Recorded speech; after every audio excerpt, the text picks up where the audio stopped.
Hi, welcome to Chris Cook for You too.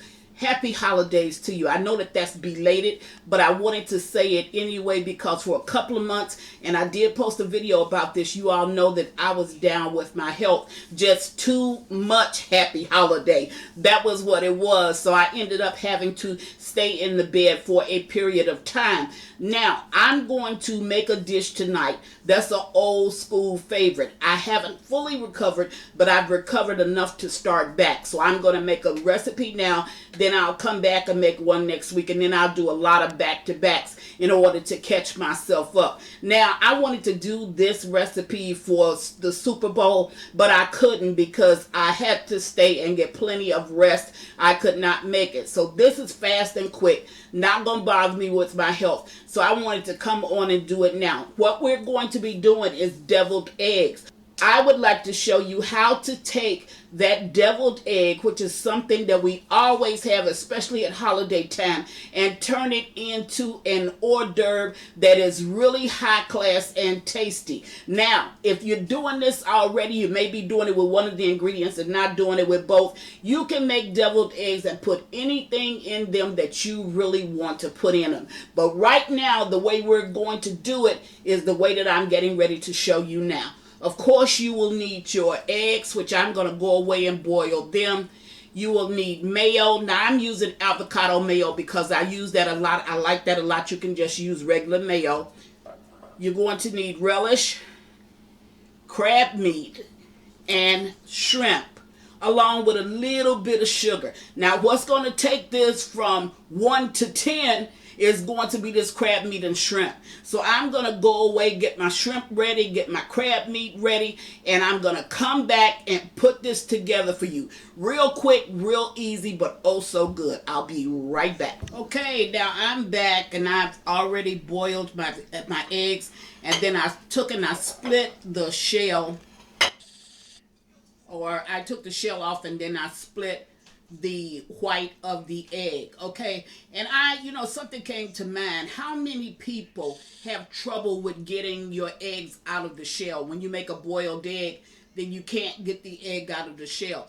Well, one trick that I've tried is to add a teaspoon of baking soda to your boiling water. And that baking soda, once your eggs are done, it will take that shell right off. Now, if you have a method that you use and it's working for you, keep on using it.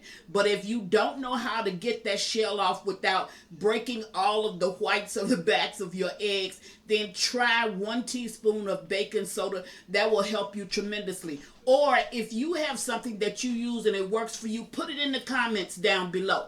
Definitely put it there because it can help so many people. I found that when I use salt or if I use vinegar, no matter what I use, the baking soda will remove it a whole lot easier. So I want to pass that tip along to you. So now let's get started. So I'm only making a small amount. So here I have my egg yolks. And what I'm going to do with the yolks is I'm just going to mash them up. And for this, you want to use a fork. You don't want to use a spoon now unless you necessarily have to. But if you don't, then you want to use a fork. Now, I find that this is really, really good. I make it a lot at holiday times. I'll make half of them just regular deviled eggs, and then I'll turn around and I'll make the other half with shrimp in it and then with crab in it. And it turns out really, really well. But it's a trick that I use, which I'll show you, so they will know which is which. Because some people, they have trouble eating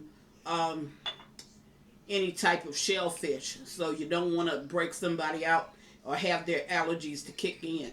So here I'm going to add, since I only have 4 eggs, I added a half a teaspoon of relish. And to that, I'm going to add a little bit of sugar.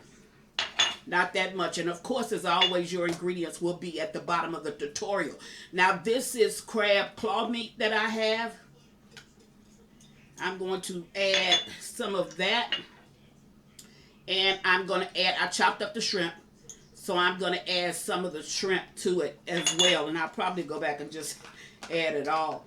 Now, I'm going to stir this a little bit and then I'm going to add my mayo. Okay? And what you don't want to do, you want to add about 2 tablespoons of mayo. What you don't want to do is to over put in mayo, because if you do, your eggs are going to be runny. The yolk is going to run all over the whites of the eggs, and that's not going to be very tasty. So you want to start out with a small amount of mayo. Now what you're looking for, the consistency that you're looking for, is you want it thick but not too thick. You definitely don't want it thin. If you start with a little bit of mayo, you can always go up. If you start and you put in a lot in the beginning, only thing you can do with that is to make some more eggs and try it all over again, because that would just be entirely too runny. Now I want you to look at the consistency of this. This took every bit of 3 minutes. See that? That's what you want. You want it thick. Okay, you don't want it thin. You don't want it real thick, so thick that it's dry, but you don't want it runny. Because a lot of people can make eggs and they will be runny. That's because they were too heavy-handed in the beginning when they were putting in the mayo. So you don't want to be heavy-handed. You want to use a little bit and take it up, because once you take it up too much, you cannot bring it back down without adding some more eggs. Okay, drop just a little bit. I want to go back and get that. Now, I'm going to use, this is just, and this trick, I use this all the time. This is just a small ice cream scoop. And I'm going to take that and use that to put this down in my eggs. Now, why am I using this? The reason is because if I cannot use normally I will use a, what is the thing called? My man just totally left that one. But normally I will use the device that you use for the cakes. I know, a piping bag. That's what I wanted to say. Okay, I will use a piping bag. Here, I don't want to use a piping bag, because when it comes out of the piping bag, it's too thick, because you have this with crab meat, you have it with shrimp, and you got the eggs, and you got the relish in there. It's too thick. So you want to make certain that you use something that will make your job a whole lot easier. Now, if you pipe it, it's real pretty. But you can't pipe it good when you're using too many different ingredients, which, like I said, would be the crab meat and the shrimp. Now, there you have it, and you sprinkle it with just a little bit of paprika. You don't want to take that too far. And it's okay if some gets down on your dish. That just makes it even that much prettier. Now, if I was doing this and all of the eggs were just going to be just the egg yolks, that would be fine, thick enough. But if you're going to have different types of eggs on the tray, you want to always make certain that your guests know what is what. So one of the tricks that I found that comes in handy is to take let's do this one. Take a shrimp. Wait a minute, let me get it. There you go. And stick that shrimp down over in that egg. Now, did you see how I did that? Let me pull a couple back. I'll do these two since they're down front. You just take your shrimp, and you don't want to use a shrimp that's too big. Now, I'm using a large shrimp, so it may be a little bit harder. You would want to use a medium shrimp. So you want to take that shrimp and stick it down in that egg. Now, the only reason why that shrimp is standing tall in that egg is because my mixture is thick. If my mixture was thin, it would be falling all over everywhere. So there you have it. Tonight, Chris is making stuffed eggs with crab meat and shrimp.